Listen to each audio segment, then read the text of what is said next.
Welcome to December. This month we have something extra special for you. We are going to be doing a Christmas castle countdown where we visit 25 different castles, and at the end we'll share our most favorite castle of Germany with you. And we are going to work our way from the bottom of Germany up to the top of Germany. So come along. In these first few videos, we'll be a little sunburnt because we just got back from our hike up the Zugspitze where we got ridiculously sunburned. So that's why we look like tomatoes. It's not our editing, it's the sun. Good morning and welcome to Ellie's Hidden Gems. This morning is a busy morning. On our Christmas castle countdown week, there's 2 castles and they're really close next to each other. So today and tomorrow will be kind of like a mini series. We had to stand in line to get tickets because they're all sold out online. So we weren't even sure that we'd get tickets to visit these castles, but we did. And so we have a great surprise for you today.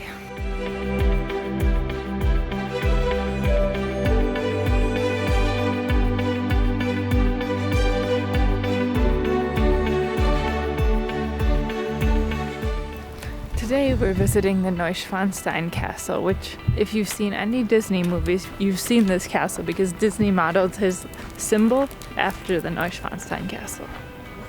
The first thing we need to do is grab a bus and take it up to the top of Neuschwanstein because we don't think we'll walk there fast enough in time for our tour.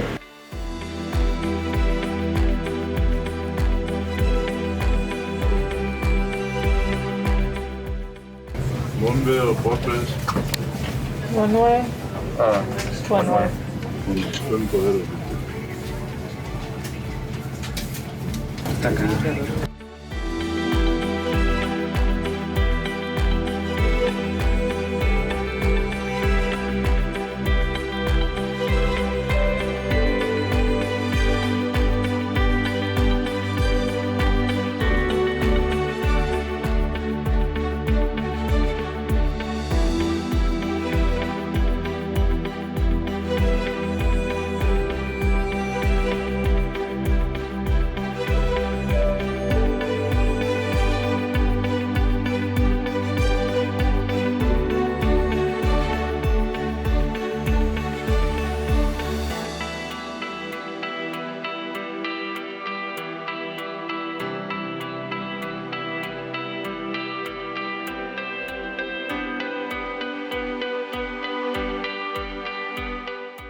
Now it's a 10-minute walk by foot to the castle.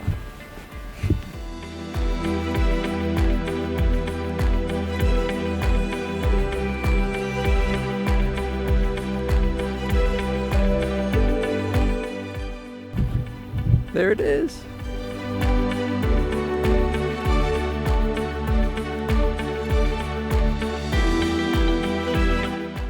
This is the main castle of Ludwig II that he built for himself after his father passed away.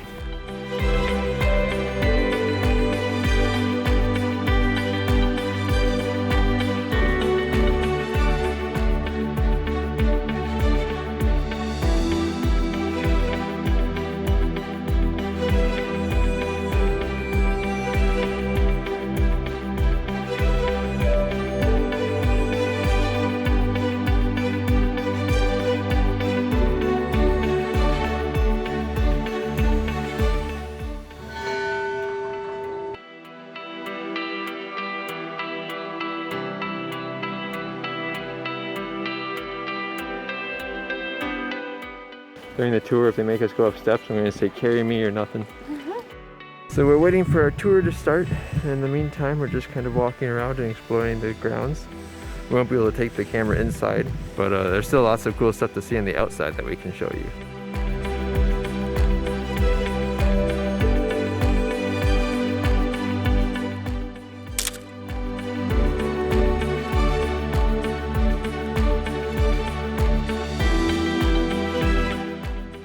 And we'll tell you about everything else after. Another walk up a hill. I really just think we're too tired from our more recent adventures. This castle, I don't recall ever being inside it. You could definitely tell that the king that King Ludwig wanted like this all-encompassing power and unlimited rule and stuff. So like everything was like ornately decorated, and there, I kid you not, was not an inch of the wall that was not painted or covered in some way. You could definitely tell that he wanted to be someone important and someone of meaning, but really, in reality, all he really did was sit down and just sign papers. Because in his day, kings weren't really more like conquering, they were more just sitting at home and being like the official people and the figureheads, and he didn't want to be that. So it is really kind of sad, because you feel like he lived like this life in isolation, and then he just like held back from the public more and hold himself away more and more, and you kind of feel like he was like alone in his own world. Although he repeatedly said he didn't want to be engaged, he at one time proposed to someone and then just broke that off. So it's really sad. They do think that maybe he was a little bit schizophrenic or something, but none of that's really confirmed. They came to his castle to like arrest him and declare him like unfit to rule. And they took him to Munich after that, and he was talking to one of his friends or a king or something, and then they found the both of them dead. They don't know if it's suicide or if he was murdered, but from what I read on Wikipedia, it was that he like pushed the guy who was walking with him in the water and like tried to drown him by putting like stones on him or something, and then he drowned himself. It's quite interesting. You feel kind of sad because you see this luxurious palace and everything's gorgeous inside, but you realize that I don't think he was ever really happy. Like, I feel like he was like forced into ruling after his dad died. He would have really rather have studied literature or something, or like gone to the university, which he wasn't able to do because of, well, his new position.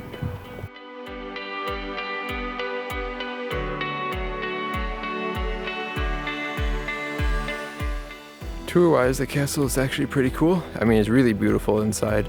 It's breathtaking. There's so much gold, to put bluntly. Ludwig really had high tastes. Yeah, he did. And he loved to take like inspiration from other people and like other castles that he visited. So you can also see lots of like inspiration all around the castle, but boy did he have high tastes. They say one of the inspiration was the Wartburg castle in Eisenach, and so now I want to go there and see how they compare. Except here he took his inspiration and blew it up. Really much larger. And so they do a tour. You can do it in pretty much any language. They give you a little like listening device that you can listen through, and it seemingly is supposed to work really well. I think the one bad thing for us this time was they're doing a lot of renovation right now. And so like you could see everything, I mean, at least that they wanted to show us fairly well, but sometimes things are covered or not as clear. Some of my most favorite rooms. There was a room, he actually had a cave like built into his castle. I kid you not, with like the stalactites or whatever you call them dripping from the ceilings. I don't know if those were real or fake. I didn't want to touch anything. But that was really interesting, and it's supposed to also be like more extensive. Like he had a whole little like sitting area back there and stuff, but we only got to see like the cave part in the middle of the castle. And he was this real fanatic for like Gothic style. He is a very religious man. And so his bed was also designed, if you think of like those like wooden altar pieces in the church, you can think of like his bed like that, because they're just all these like intricate pieces pointing up. And he loved royal blue. It's just very interesting. Another fun fact about Ludwig II is he loved eating dessert, so that was his like favorite thing to eat.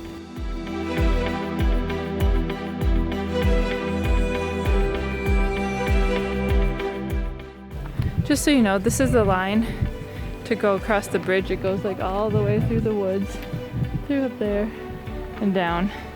And we have other places to be, so we don't really feel like standing in line and waiting. So you can walk on this bridge that there's a waterfall that comes down and it overlooks Neuschwanstein, and you get really gorgeous views from it. If you want to do that, come here yourself and check it out. I promise you, it's like 5 stars out of 5. It's gorgeous. Get here early, as we're constantly saying now and learning. When we got here, actually the line was quite a bit shorter. We thought it was long. Some tickets booked pretty closely, and we had to get going for our tour.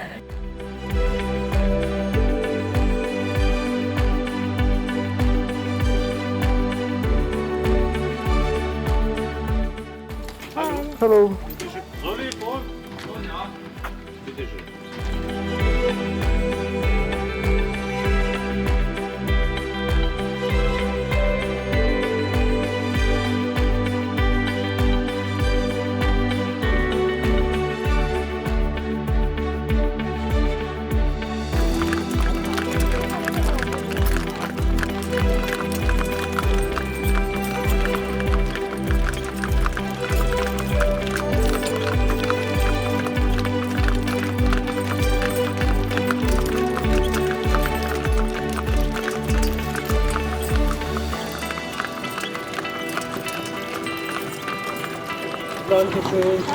There you have it. That wraps up our Christmas castle countdown for today. Stick around and see what castle will be coming up on tomorrow's video.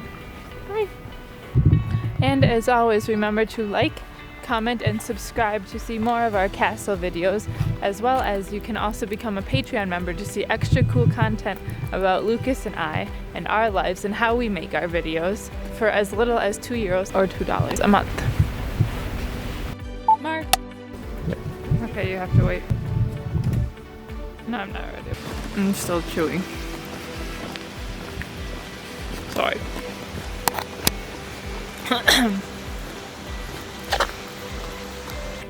There you have it. That was... Because I'm not supposed to film your front. It'll be fine. I have this on. Okay. Ready? Can you see me? Yep. Is the microphone on? Yeah. No, you shouldn't see me. You should see that, and then I'll just spring up from the side. Okay, but I'm still gonna have to like move anyways. Why? Because I can't get all of you in the shot. Right, so you should probably stand back. I don't know. Then you'll be in the shot. Huh? Right now, if you jump on it, we'll see your feet, and then I'll come up to your face. Okay. All right.